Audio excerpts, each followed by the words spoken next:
नमस्कार, ज्योतिष मार्ग में आपका स्वागत है। आज हम बात करेंगे विदेश यात्रा की। जी हाँ, एक रोचक, बहुत इंटरेस्टिंग टॉपिक है आपके लिए। अक्सर काफ़ी लोग पूछते हैं विदेश यात्रा के लिए, विदेश यात्रा कैसे हो सकती है, ये ज़्यादातर क्वेश्चंस लोगों के रहते हैं। तो जन्म कुंडली में कुछ निश्चित भाव बताए गए हैं जहां से विदेश यात्रा का विचार किया जा सकता है या फिर विदेश जाने का विचार किया जा सकता है। तो सबसे पहले तो हमें उन भावों को देखना होगा। जन्म कुंडली में लग्न यानी कि जो फर्स्ट हाउस होता है वो हमारे शरीर का प्रतिनिधित्व करता है, यानी कि रिप्रेजेंट करता है हमारी बॉडी को, हमें खुद को।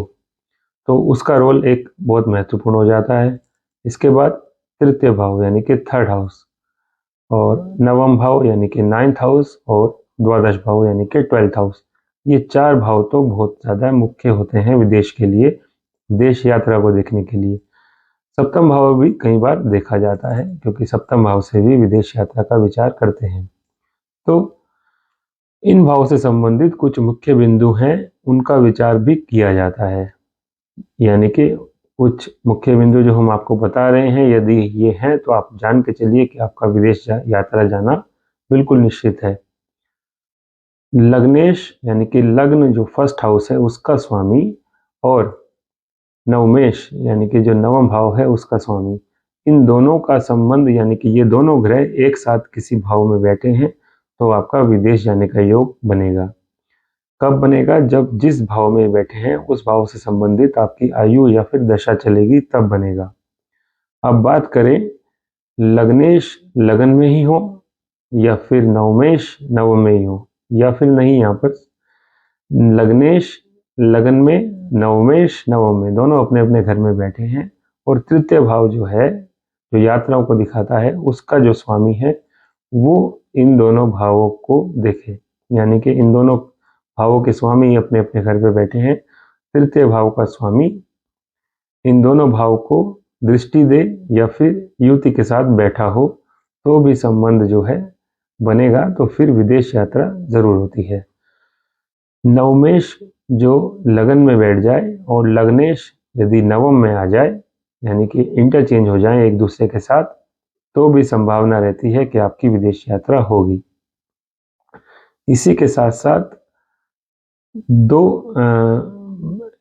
मुख्य बिंदु ये हैं कि यदि लग्नेश आपका द्वादश भाव में स्थित हो, क्योंकि लग्नेश का द्वादश में जाना अपने से दूर करना, जहां हम हैं, हमारी जो भूमि है वहां से दूर करने का होता है, तो लग्नेश का द्वादश भाव में बैठना भी विदेश यात्रा अवश्य कराता है।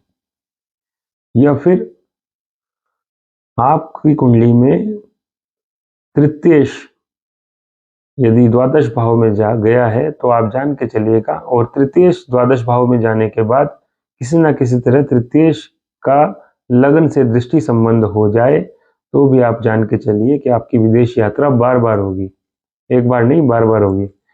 इसी के साथ साथ दो पॉइंट यहाँ पर मेन ये आ जाते हैं, दो क्या, यहाँ पर एक पॉइंट और हम ऐड करेंगे, वो क्या है, ग्रहों से। यदि राहु की स्थिति द्वादश भाव में है, यहाँ पर हम किसी भाव को नहीं ले रहे, किसी ग्रह को नहीं ले रहे, सिर्फ राहु को ले रहे हैं और द्वादश भाव को ले रहे हैं, कोई अतिरिक्त भाव नहीं ले रहे। आप के देखिए, अकेला राहु यदि द्वादश भाव में बैठा है तो आप निश्चित जानिए कि आप विदेश जरूर जाएंगे, और किसी ऐसी कंट्री में जाएंगे जहाँ पर अपोजिट टाइम हो, यानी कि यदि आपके देश में सुबह के 9 बज रहे हैं तो वहाँ पर रात के 9 के आसपास बज रहे होंगे। आपका जन्म कहीं भी हुआ हो, आपकी विदेश यात्रा यानी कि उस देश से बाहर की यात्रा जरूर होती है और अपोजिट टाइम वाली में होती है। इसी के साथ हम बात करें दूसरा जो ग्रह है बृहस्पति। बृहस्पति यदि वक्री होकर, रेट्रोग्रेड होके 12th हाउस में द्वादश भाव में स्थित है तो भी आप निश्चित जानिए कि आपकी एक बार जीवन में विदेश यात्रा जरूर होती है और बहुत दूर की यात्रा होती है।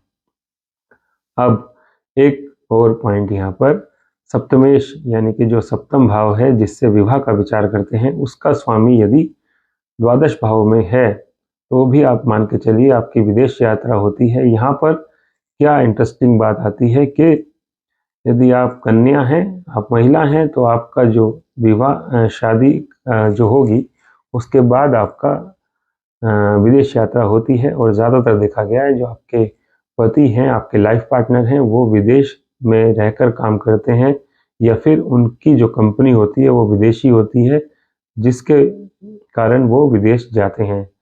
और पुरुषों की बात की जाए तो उनको भी विवाह के बाद यहाँ विदेश जाने का मौका मिलता है यदि सप्तमेश उनका द्वादश भाव में है, किंतु ज़्यादातर उनकी स्थिति में ये देखा जाता है कि उनको विवाह के बाद घूमने के लिए जाते हैं ये लोग।